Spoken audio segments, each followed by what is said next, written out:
Okay, isang mapagpalang araw uli sa ating lahat, mga kapatid.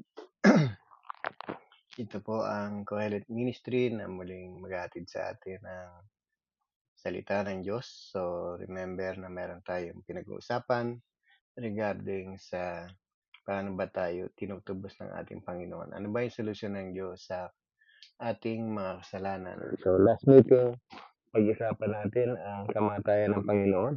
At ang kamatayan ng Panginoon ay mahalaga kasi meron siyang mga rason kung bakit kinakailangan kanyang mamatay sa krus.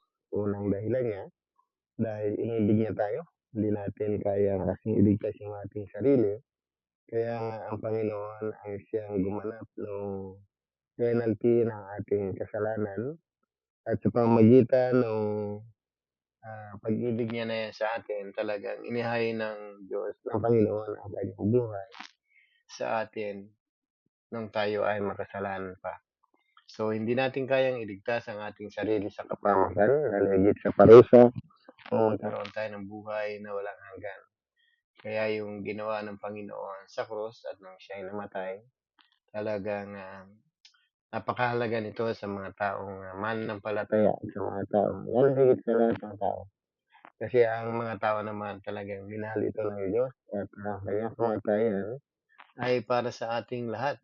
Subalit kung ang mga tao ay hindi magre-response doon sa ginawa ng ating Panginoon, kahit siya namatay sa cross, so wala itong magiging benefit sa buhay ng bawat isa. Kaya sa atin, ang mahalagang rason na ginawa ng Panginoon kung bakit umabot siya sa kamatayan, dahil meron siyang gustong mangyari sa atin. Ito yung magkaroon po tayo ng buhay na walang hanggan at yung buhay na inilalaan niya para sa mga taong mananalig sa Kanya. So, ang Panginoon ay namatay, hindi lamang tayo para patawarin, kundi mapawi rin ang puot ng Diyos sa bawat isa sa atin. Tayo mga makasalanan ay kinapupuotan ng Diyos simula nung tayo ay lumayo sa Kanya, gumawa tayo ng kasalanan at higit sa lahat, hindi natin siya pinansin, hindi natin siya pinaglingkuran o kinilala man lang. Kaya nga yung puot ng Diyos ay laging nakaamba doon sa mga taong hindi mananalig at hindi makakasunod sa ating Panginoon. At ang isang mahalagang rason higit ay yung kung bakit ang Panginoon ay namatay para ipagkasundo tayo sa Diyos. So tayo mga kaaway ng Diyos at sa pamagitan ng kanyang kamatayan ay ipinagkasundo niya tayo. Lahat ng nilalang maging sa langit at sa lupa ay ipinagkasundo ng kamatayan ng Panginoon sa Diyos. Kaya nga sa atin, kung tayo po ay hindi maniniwala doon sa ginawa ng Panginoon na sakripisyo, o hindi tayo mamumulat na tayo pala ay nangangailangan ng reconciliation sa ating Panginoon. So, walang kabuluhan po ang kamatayan ng Panginoon. Kaya mahalaga dito sa atin kung bakit natin ibinabalita ito para yung una sa lahat, para sa side natin mga tao, makita natin yung pagmamahal ng Diyos sa atin at paano niya tayo iniligtas. At kung mapapansin natin, hindi lang sa pagkapako sa krus, hindi lang sa paghihirap, hindi umabot sa kamatayan yung kanyang sakripisyong ginawa sa sangkatauhan para tayo ay maligtas lahat. Kaya nga kung tayo ay maniniwala sa ating Panginoon at mananampalataya tayo, so may pagkakasundo tayo ng ating Panginoon sa Ama o sa Diyos mismo dahil sa kanyang kamatayan. Kaya nga mga kapatid, ang mahalagang mensahe ay dapat naririnig. Ang salita ng Diyos ay dapat natatanggap ng bawat isa. Kasi mababaliwala lahat yung paghihirap ng Panginoon sa cross kung hindi ito maririnig o hindi ito maintindihan ng mga tao na dapat sana ay magkaroon sila ng kaligtasan dahil sa kamatayan ng ating Panginoon. So alam natin na ang Diyos ay nandyan. Alam natin na merong Diyos. Kaya mahalaga po ang banal na kasulatan. Kasi ang mga tao kahit walang banal na kasulatan, alam nila na merong Diyos. At sila lahat ay nagpupuri sa Diyos. Ang problema lang, hindi nila kilala. Kaya nga yung banal na kasulatan ay napakahalaga nito sa sangkatauhan kasi dito lang niya ini-reveal ng Panginoon kung sino siya, kung ano yung nais niya at ano yung mga bagay na ayaw niya. Lalo higit yung plano niya na iligtas tayo sa ating kasalanan. Kaya nga sa pagkakaroon natin ng kaligtasan, nakabase lagi ito do'n sa mga salita niya na pinag-uusapan natin. Kaya nga marami pong tao ngayon na umaasa na meron silang buhay na walang hanggan, subalit hindi naman sila nakatagpo o hindi nila nasumpungan yung instruction ng Panginoon. So, hindi sila magkakamit nito. Although na ang Panginoon ay namatay na para sa lahat, pero meron tayong mga responsibility. Meron tayong mga dapat, maintindihan o magawa para ma-receive natin yung biyaya ng ating Panginoon. So, hindi lamang namatay ang Panginoon at ang Panginoon ay muling nabuhay. So, ito po yung pinakamaganda sa lahat.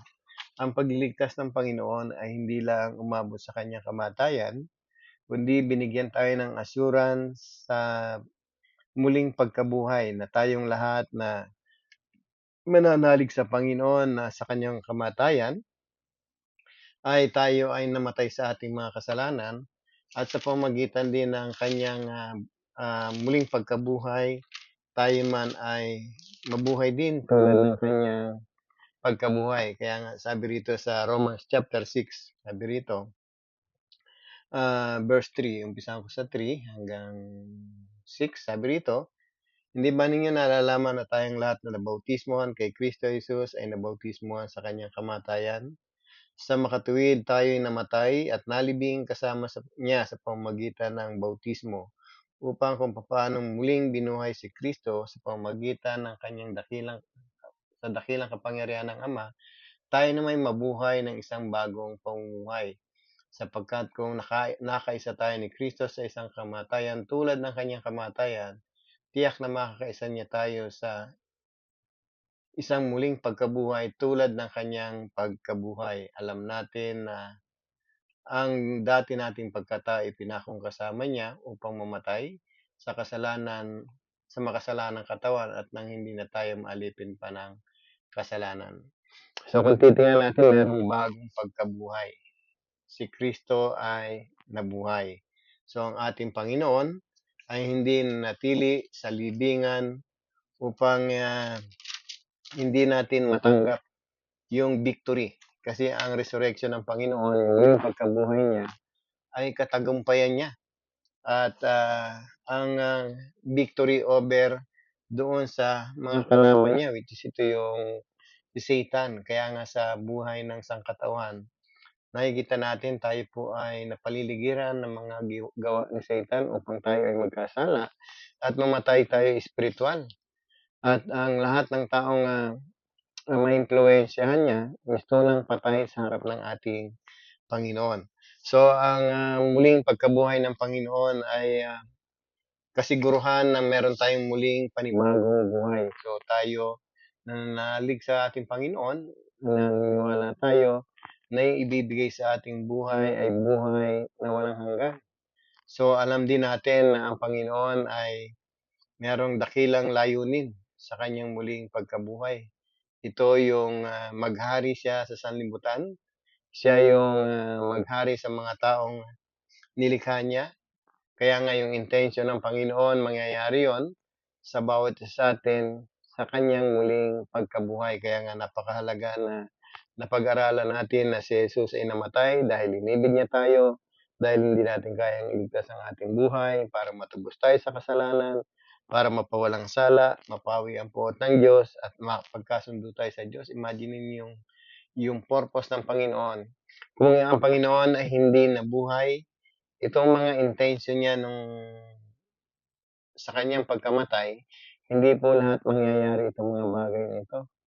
Kaya nga doon sa muling pagkabuhay ng Panginoon, lalong higit na mapipil natin ang pag-ibig ng Diyos at lalong higit na malalaman natin na yung magliligtas sa atin ay isang buhay na nilalang at hindi siya nanatiling patay sa kanyang libingan at meron siyang yung kapangyarihan o kapasidad na magligtas. Kaya nga sa atin, kung ang founder natin kinikilala ay namatay at nanatiling patay, So, wala pong assurance yung kaligtasan natin. Kaya nga dito sa kanyang pagkamatay ng ating Panginoon, so mahalaga na alam natin yung purpose ng pagkamatay niya, and then yung assurance ay sa kanyang muling pagkabuhay. So tiyak na napawalang sala na tayo. Tiyak na yung poot ng Diyos ay mawawala na sa atin. At higit sa lahat, yung katuparan ay pagkasundo sa Diyos ay nangyari dahil sa kanyang muling pagkabuhay. So, alam natin na ang Panginoon ay nabuhay at marami ring mga tao na hindi naniniwala na ang Panginoon ay muling nabuhay. Kaya nga nung nasa Middle East ako, hindi po naniniwala ang ibang mga tao sa muling pagkabuhay ng Panginoon. Mostly ito yung mga Muslim. Hindi sila naniniwala sa Panginoon na siya muling binuhay. Meron silang tatlong stand pagdating doon sa ating Panginoon. Unang stand niya ay hindi raw namatay si Jesus kasi hindi raw siya yung ipinako. Meron daw humalili sa kanya para ipako. Pangalawa, hindi raw siya nabuhay. Ninakaw daw yung bangkay. So, yun yung mga teorya nila. At pangatlo, ang Panginoon ay hindi pa dumarating para sa kanila. So, ito yung mga bagay na hindi nila alam dahil hindi po sila naniniwala sa banal na kasulatan. Alam natin ang banal na kasulatan ay special revelation ng ating Panginoon. Dito lang siya nagpapakilala. Dito lang natin siya makikilala sa pamamagitan ng kanyang mga salita. Kaya nga nung time na tatandaan natin, may binuhay ang ating Panginoon, si Lazarus, sabi niya doon sa kanyang kapatid. Sinabi niya sa John chapter 11 verse 25, sinabi sa kanya ni Jesus, ako ang muling pagkabuhay. At ang sino mang sumampalataya sa akin, kahit namatay, ay muling mabubuhay. Ang sino mang nabubuhay at sumasampalataya sa akin, ay hindi mamamatay kailanman. Maniniwala ka ba sa sinabi ko? Sabi niya kay Maria. So, ito yung pangako ng Panginoon. Kung bakit siya ay mabubuhay dahil namatay siya. At kahit siya namatay, ang sabi niya, ay siya ay muling mabubuhay. So, napakagandang isipin na yung ating Panginoong Jesus na pinupuri, sinasamba, siya pala yung magliligtas sa atin sa ating pagkamatay. Siya pala yung gagawa ng paraan para tayong muling mabuhay. Kaya sabi rito, ang sino ang sumampalataya sa akin ay hindi mamamatay kailanman. At ang sabi nga, kahit mamatay siya, ay muli siyang mabubuhay. Kaya ang sumasampalataya sa akin, kahit mamatay, ay muling mabubuhay. So yung panibagong pagkabuhay na tinutukoy dito, yung muling bubuhayin tayo kapiling ng ating Panginoon. Lahat ng mga bubuhayin, lahat ng mga nangamatay, bubuhayin muli ng Panginoon yan. At ang mahalaga lang, sa muling pagkabuhay natin, kasama ba natin ang Panginoon o hiwalay tayo sa ating Panginoon? Pagkasama natin ang Panginoon sa muling pagkabuhay natin, ito yung nasa eternal life tayo, nasa buhay na walang hanggan kasama ng ating Panginoon. Kung tayo mabubuhay hiwalay sa Panginoon, tayo nasa eternal punishment. Tayo ay muling binuhay para parusahan habang panahon. Dahil hindi tayo sumampalataya at hindi tayo naniwala sa Kanya. Lalo higit sa Kanyang pagkamatay at muling pagkabuhay. Kaya nga nung nabuhay ang ating Panginoon, meron siyang pinagpakitaan. Kaya nga kung tayo naniniwala sa ating Panginoon, sabi ng Biblia, sino ba siyang unang nakitang nabuhay? Ito sa John chapter 20 kasi, ito yung unang after 3 days, namatay siya Friday, nilibing, Saturday and Sunday, sabi rito, sa verse 20 ng 1, verse 1 ng, chapter 20, verse 1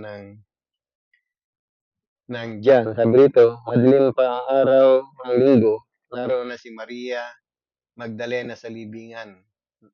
Naratnan niyang naalis ang batong pantakip sa pinto ng libingan.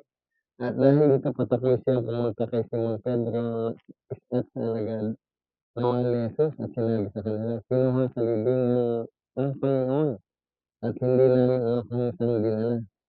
Kaya si Pedro Kaya si Pedro at ang nasabing mga alagad ay nagpunta sa libingan, kapwa tumakbo, ngunit si Pedro ay naunahan sa mga alagad. Yumuko ito at sumilip sa loob at nakita niya nakalagay ang kayong lino, ngunit hindi siya pumasok. Kasunod yung dumating si Simon Pedro at tuloy-tuloy itong pumasok sa libingan. Nakita niya ang kayong lino at ang panyong binalot sa ulo. Hindi ito kasama ng mga kayong lino, kundi hiwalay na nakatiklop sa isang tabi. Pumasok din ang alagad niya na Pumasok din ang alagad na naunang dumating. Nakita rin niya ito at naniwala. Hindi pa na, Sabi rito, hindi pa nila naunawaan ang lahat ng nasa sa kasulatan ng kanilang muling, ng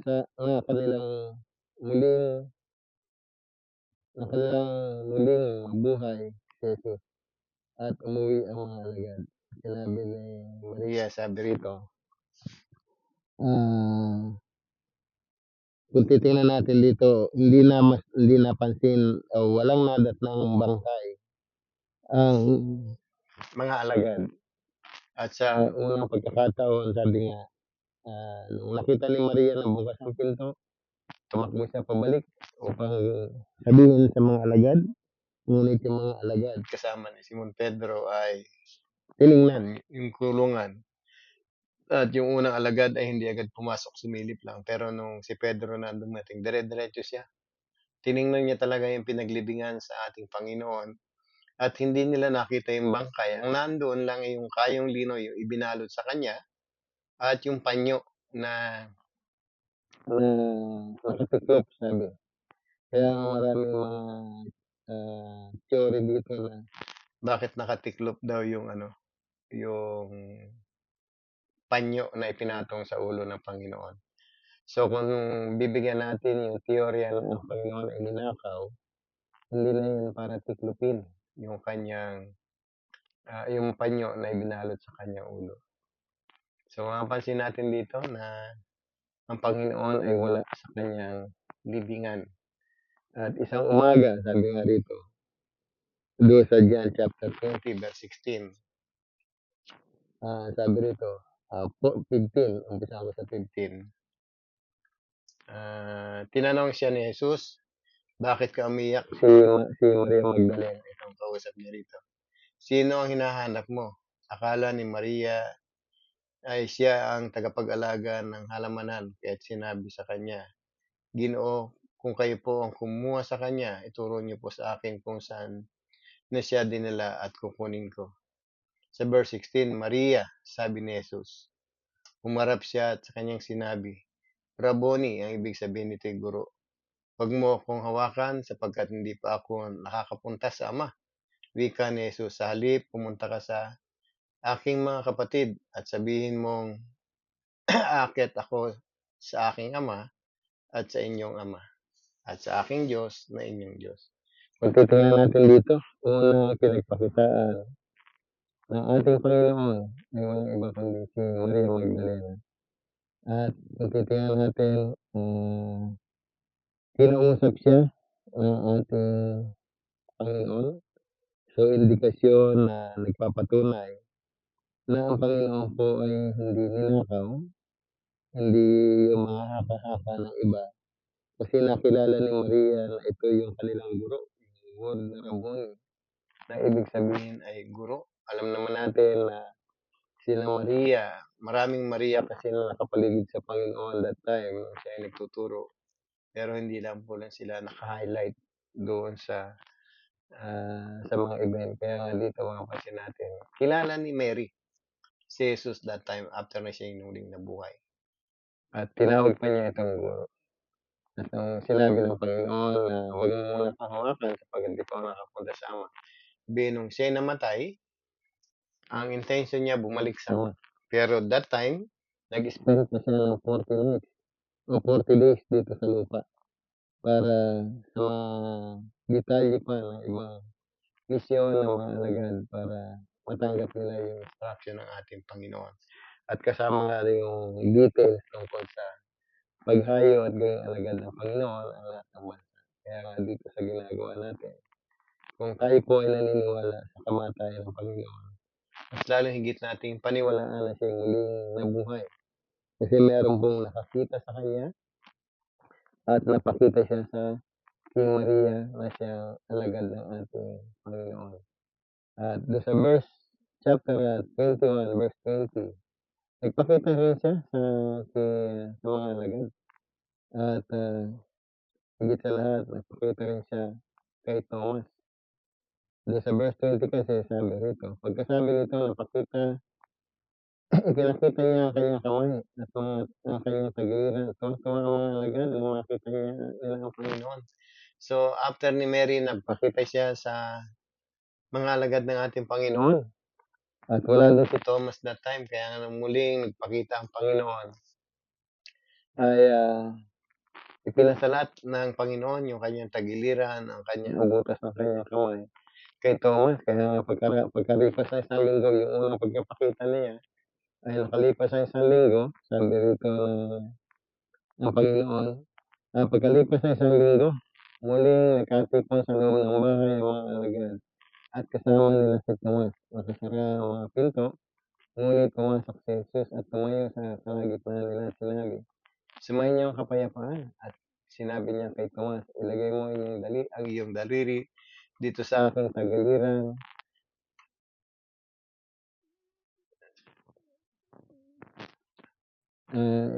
Ilagay mo ang iyong daliri dito at tingnan mo ang aking kamay. Ilagay mo ang iyong kamay sa aking tagiliran at huwag ka nang mag-alinlangan pa.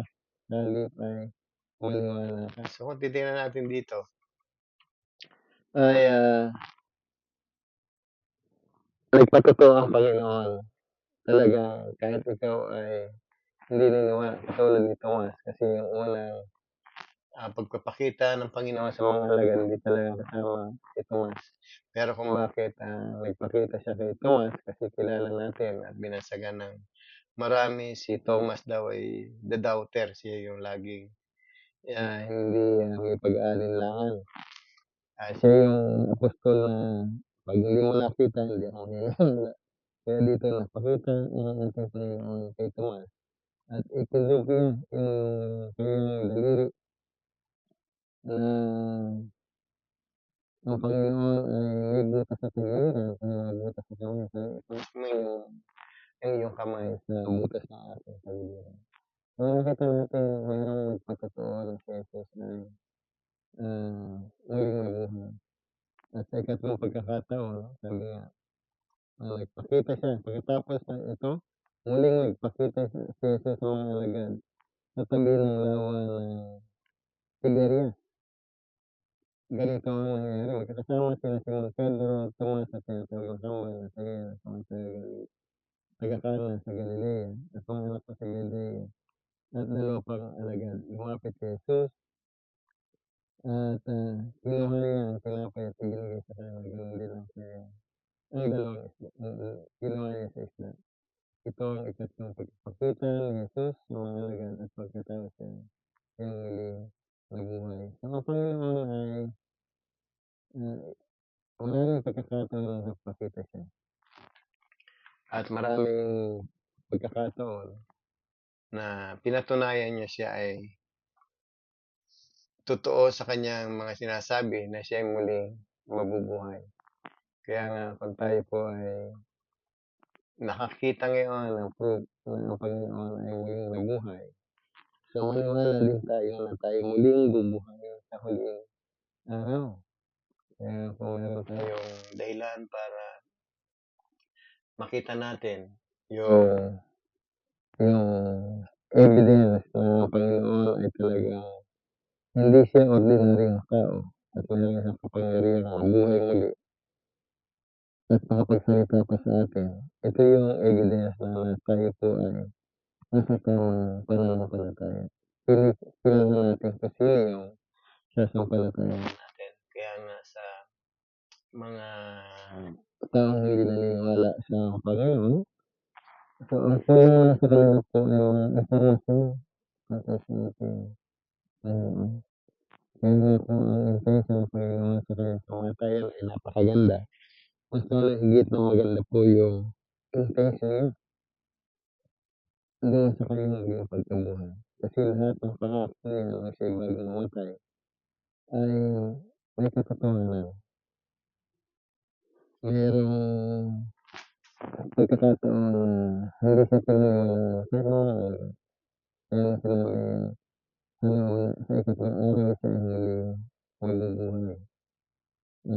Kaya nga sa ikatlong araw na yun, pumapatak na Sunday, kaya kung instead na ino-observe natin yung Sabbath, mga Hudyo, so ang nangyayari sa atin bilang mga Kristiyano, ngayong Sunday ang ating celebration. We celebrate dahil nabuhay ang ating Panginoon. Buhay ang ating kinikilalang tagapagligtas. At buhay din yung pag-asa natin doon sa pinaniniwalaan natin tungkol sa Kanya. Kaya nga sa pamamagitan ng kanyang kamatayan, importance ng kanyang muling pagkabuhay, dapat alamin natin. So alam natin na siya'y namatay, sabi nga sa Hebrew chapter 2, verse 14. Dahil sa mga anak na tinutukoy niya ay tao, naging tao rin si Jesus at tulad niya ay naman at tuga. Ginawa niya ito upang sa pamamagitan ng kanyang kamatayan ay mawasak niya ang diablo na siyang may kapangyarihan sa kamatayan. So sa pamamagitan din ng kanyang kamatayan ay kinalaya niya ang lahat ng tao na buong buhay na ulitin tungkol sa takot ng kamatayan. So hindi na po tayo natatakot sa kamatayan. Alam naman natin na tayo mamamatay. Pero dahil si Jesus ay nagkatawang tao, talagang wala sa dugo at laman, nagligtas sa iyon, ay namatay siya para sa pamamagitan ng kanyang kamatayan, mawasak niya ang tao na itong diablo na siyang may kapangyarihan sa kamatayan. So, natin ang kamatayan ang mga kinatatakutan ng marami.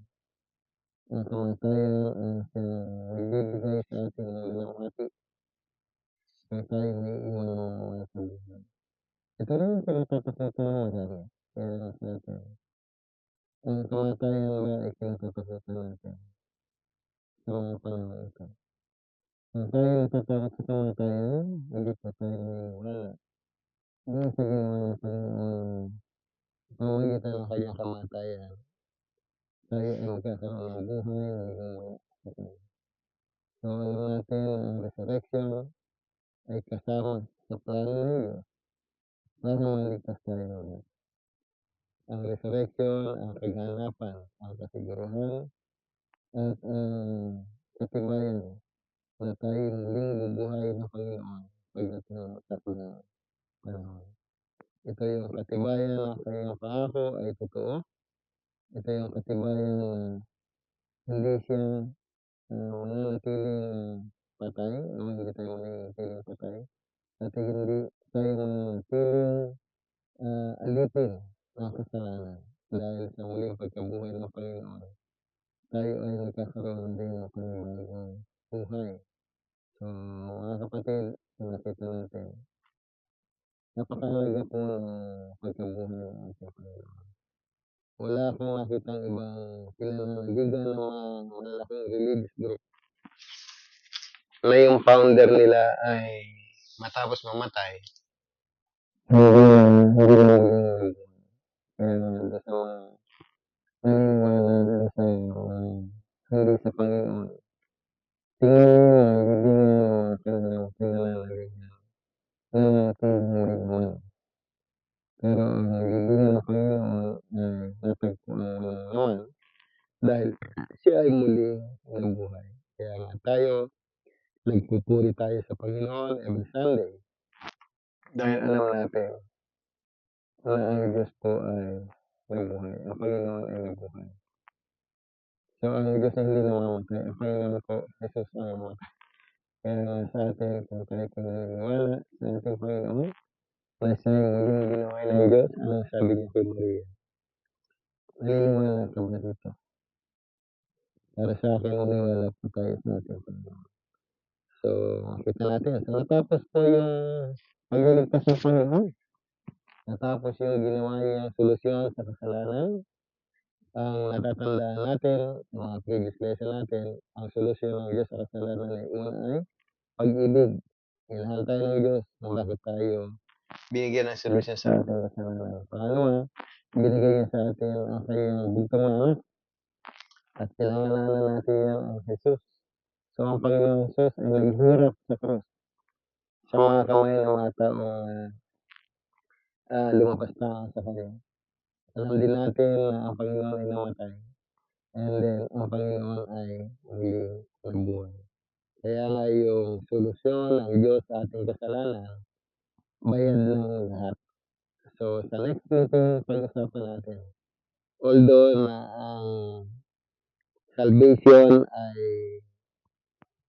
merong two parties, yung first parties ng salvation, which is side God, na siyang giver, na siyang magliligtas, ay nagawa na yung kanilang part. So, bilang sinners tayo, next week, pag-aralan natin.